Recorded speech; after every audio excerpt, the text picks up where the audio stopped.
নমস্কার বন্ধুরা, তোমাদেরকে জানাই আরও একবার আমাদের চ্যানেলে স্বাগত। তো আজ শুরু করছি দশম শ্রেণীর আরও একটি সাজেশনের ভিডিও। সেটা হচ্ছে ইতিহাসের 2 নম্বরের যে সাজেশান, সেটাই আজকে আমরা শুরু করব।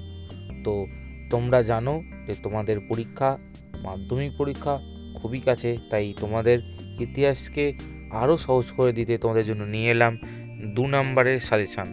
তো এই 2 নম্বরের সাজেশান এখানে আমি অধ্যায় ভিত্তিক হিসাবে দিয়ে দিয়েছি। কোনো অধ্যায় আছে 4টায়, যে অধ্যায়গুলো বেশি বড় সেটাতে বেশি কোয়েশ্চেন, যেটা ছোটো সেটাতে কম কোয়েশ্চেন।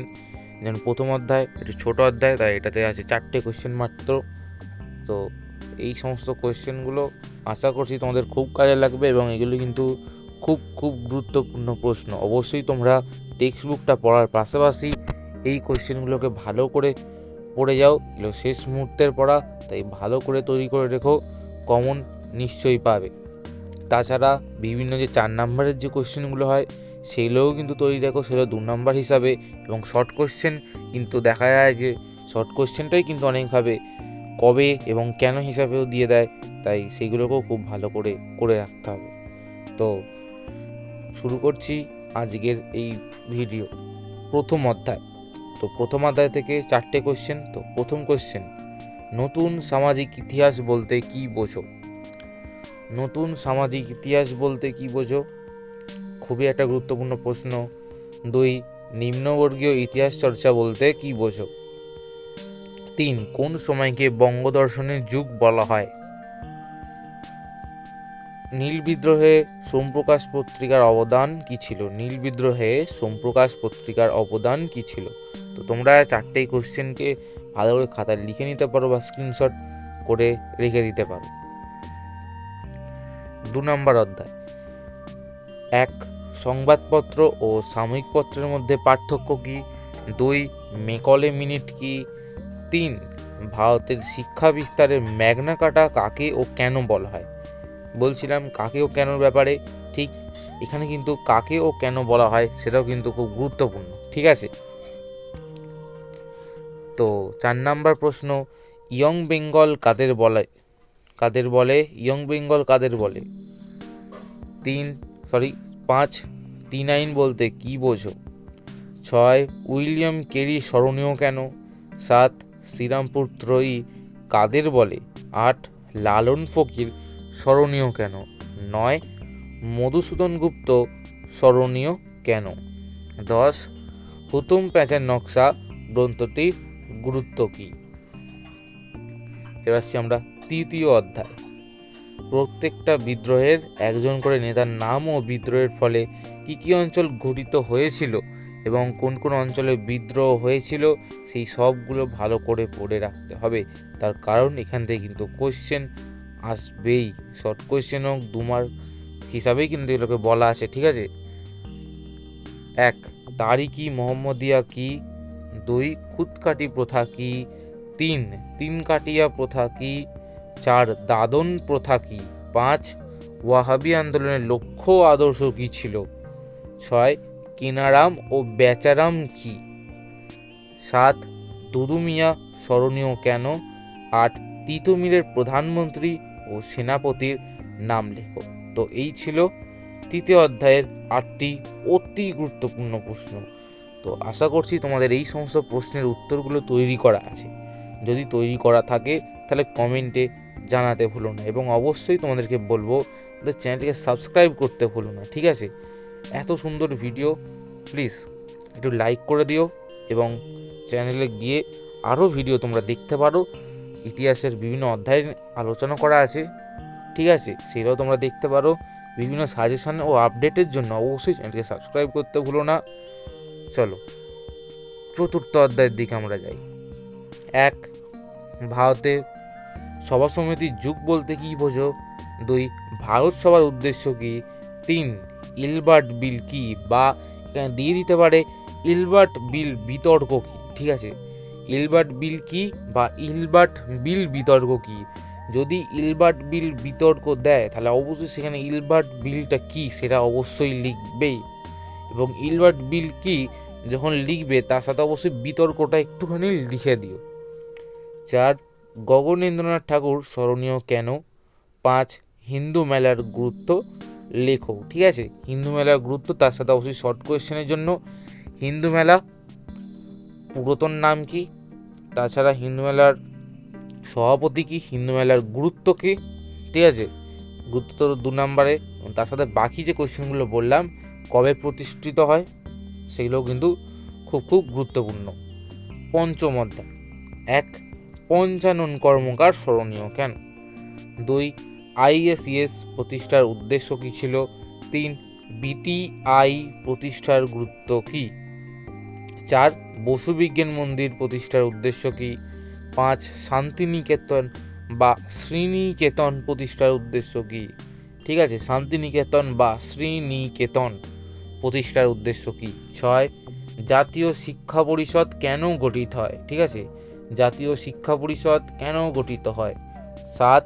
কে কবে কী উদ্দেশ্যে কলকাতা বিজ্ঞান কলেজ প্রতিষ্ঠা করেন? কে কবে কী উদ্দেশ্যে কলকাতা বিজ্ঞান কলেজ প্রতিষ্ঠা করেন? এই ছিল 5টা অধ্যায়, অর্থাৎ পঞ্চম অধ্যায় পর্যন্ত সাজেশান। চলে যাচ্ছি ষষ্ঠ অধ্যায়। তো ষষ্ঠ অধ্যায় খুবই একটা গুরুত্বপূর্ণ অধ্যায়। তো এই অধ্যায় থেকে আমরা দেখে নিচ্ছি অতি গুরুত্বপূর্ণ প্রশ্নগুলো। 1. একা আন্দোলন কি? 2. তেভাগা আন্দোলনের দাবি কি ছিল? 3. AITUC প্রতিষ্ঠার উদ্দেশ্য কি? 4. মিরাট ষড়যন্ত্র মামলা কীভাবে ভারতের শ্রমিক আন্দোলনকে দুর্বল করে? 5. বারদৌলি সত্যাগ্রহ কি? 6. ওয়ার্কার্স অ্যান্ড পেজেন্টস পার্টির উদ্দেশ্য কি? 7. গান্ধীজি কেন ডান্ডি অভিযান করেন? 8. তাম্রলিপ্ত জাতীয় সরকার কি কি উদ্দেশ্য গ্রহণ করেছিল?